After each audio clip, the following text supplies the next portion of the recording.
kú dédé àsìkò yìí ní gbogbo ibi tí ẹ ti ń gbọ́ mi nílé lóko tàbí lẹ́yìn odi. Ẹ jẹ́ kí a gbàdúrà. Bàbá ayérayé, a dúpẹ́ fún àánú ńláńlá tí a rí gbà lọ́dọ̀ yín o. A dúpẹ́ fún oore ọ̀fẹ́ yín tó tayọ tí ẹ̀yin Olúwa fi mú wa wà láyé, mú wa wà láàyè. Tẹ́ tún jẹ́ ká rí ọjọ́ ẹtì mìíràn nínú oṣù ìkẹrin.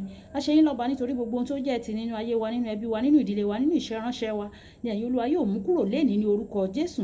Àti gbogbo àwọn àkànṣe iṣẹ́ ẹtì tí ẹtì ti dé bá, ẹ̀yin Olúwa yóò mú kúrò, ẹ mú pé a yanjú rẹ̀ nínú oṣù yìí gan-an ní orúkọ Jésù. Ọ̀rọ̀ tí a gbọ́ lẹ́nu yóò ṣayé àtọkàn wa ní rere, kò ní lòdì sí wa ní ọjọ́ ìdájọ́ nítorí tí a gbàdúrà ní orúkọ Jésù Kristi Olúwa wa. Àmín àmín ní orúkọ Jésù. Ení ọjọ́ ẹtì ọjọ́ 12 oṣù kẹrin. Ìwé ọ̀run ṣíṣí tí a ti ọwọ́ olùṣọ́ àgùntàn Enoch Adéjàre Adébóyè kọ. Àkòrí tí a ó gbéyẹ̀wò lénìí sọ wípé àwọn èrè ìyọ̀ǹda pátápátá. Àwọn èrè ìyọ̀ǹda pátápátá. Àwọn àkọ́sórí wa nínú ìwé Hébérù orí 12 ẹsẹ̀ 1. Àkọ́sórí wa nínú ìwé Hébérù orí 12 ẹsẹ̀ 1. Kí a máa wo Jésù olùpilẹ̀ṣẹ̀ àti aláṣepé ìgbàgbọ́ wa, ẹni nítorí ayọ̀ tí ó gbé ka iwájú rẹ̀, tí ó farada àgbélébù láìka ìtìjú sí, tí ó sì jókòó ní ọwọ́ ọ̀tún ìtẹ́ Ọlọ́run. Wàyí ẹ jẹ́ ká mú Bíbélì kíkà wa nínú ìwé Fílípì orí 2 ẹsẹ̀ 5 dé 11.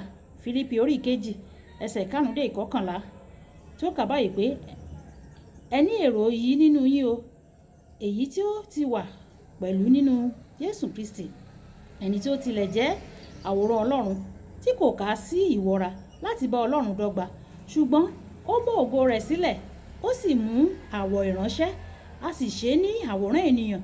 Nígbà tí a sì ti rí i ní ìrí ènìyàn, ó rẹ ara rẹ̀ sílẹ̀, ó sì tẹrí ba títí dé ojú ikú, a ní ikú orí àgbélébù.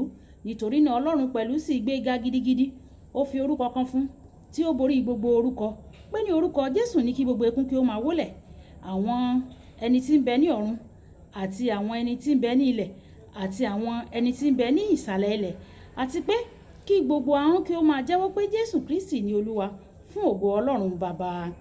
Kí Olúwa kó bùkún kíkà àti gbígbọ́ ọ̀rọ̀ rẹ̀. Wàyí ẹ tẹ́tí bẹ̀lẹ̀ jẹ́ láti gbọ́ ohun tí olùṣọ́ àgùntàn Enoch Adéjàre Adébóyè ní fún wa ní èní ọjọ́ ẹtì. Nínú àkíyèsí mi lórí àkòrí yìí, mo rí pé Paul apostoli tí ó sọ nínú ìwé Fílípì orí 3 ẹsẹ̀ 7, ṣùgbọ́n ohunkóhun tí ó já sí èrè fún mi, àwọn ni mo ti kà sí òfo nítorí Kristi ni a gbé Paul yìí ga gidigidi débi pé nínú ìwé Kọ́ríńtì kejì orí 12 ẹsẹ̀ 11 ó wí pé èmi kò rẹ̀yìn nínú ohunkóhun sí àwọn apostoli gíga náà o. Nígbà tí a bá ń sọ̀rọ̀ nípa ìgbéga, ọ̀pọ̀ nínú wa máa ń ronú nípa oyè dára, ṣùgbọ́n kàkà kí n jẹ́ olùṣọ́ àgùntàn gbogbo àgbáyé tí kò lè wo etí sísàn, màá kúkú fẹ́ láti jẹ́ díákónì lásán. Mo ṣe ìwàásù lórí ìyọ̀ǹda pátápátá lọ́jọ́ kan nínú ìjọ. Ní ọjọ́ wọn ní díẹ̀ nínú àwọn ọmọ ìjọ ló ní ọkọ̀. Lẹ́yìn ìsìn ọkùnrin kan wá bá mi, ó ní dádì láti sísìn lọ, mo fi gbogbo rẹ̀ fún Jésù. Mo ní ṣé lóòótọ́? Ó ní bẹ́ẹ̀ ni. Mo wá sọ pé ó dára bẹ́ẹ̀, a jẹ́ pé a lè yá ọkọ̀ rẹ lọ́la fún iṣẹ́ ìjọ. Ó fèsì pé ṣùgbọ́n mo ní láti lọ sí ibi iṣẹ́ lọ́la o. Mo rẹ́rìn-ín, mo wí pé mo kàn fẹ́ fi dán wò ni, a jẹ́ pé o kò tí ì yọ̀ǹda gbogbo rẹ̀. Mo kàn bèrè nípa pé kí ìjọ yá ọkọ̀ rẹ lásán ni o. Ìyẹn nira fún ọ láti yọ̀ǹda fún ìjọ láti faramọ́. Ká ní pé mo wá bèrè ohun tó tóbi jù yẹn lọ ńkọ́ o. Kí ni ohun tó lè mú kí ènìyàn yọ̀ǹda fún Ọlọ́run pátápátá kí ó sì tún máa sìn láì gba owó?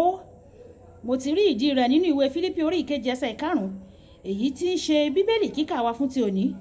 Ó bẹ̀rẹ̀ nípa sísọ pé ẹ ní èrò yín nínú yín, èyí tí ó ti wà pẹ̀lú nínú Jésù Kristi.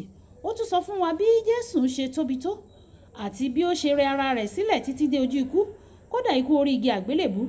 Lẹ́yìn náà ẹsẹ̀ 9 náà wí pé nítorí náà Ọlọ́run pẹ̀lú sì gbé ga gidigidi. Níbẹ̀ yẹn mo mọ̀ pé èrè sábà máa ń ju ìrora lọ.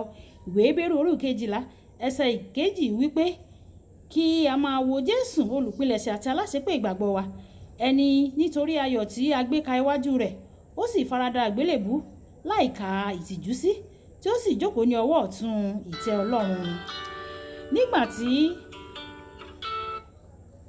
Nígbà tí a bá kọ́kọ́ wá àwọn ohun tí Ọlọ́run ná, àwọn ìfẹ́ nígbà tí a bá kọ́kọ́ wá àwọn ohun tí ó jẹ́ ti Ọlọ́run náà, àwọn ìfẹ́ ọkàn wa ni Ọlọ́run yóò yọ̀ǹda rẹ̀ fún wa.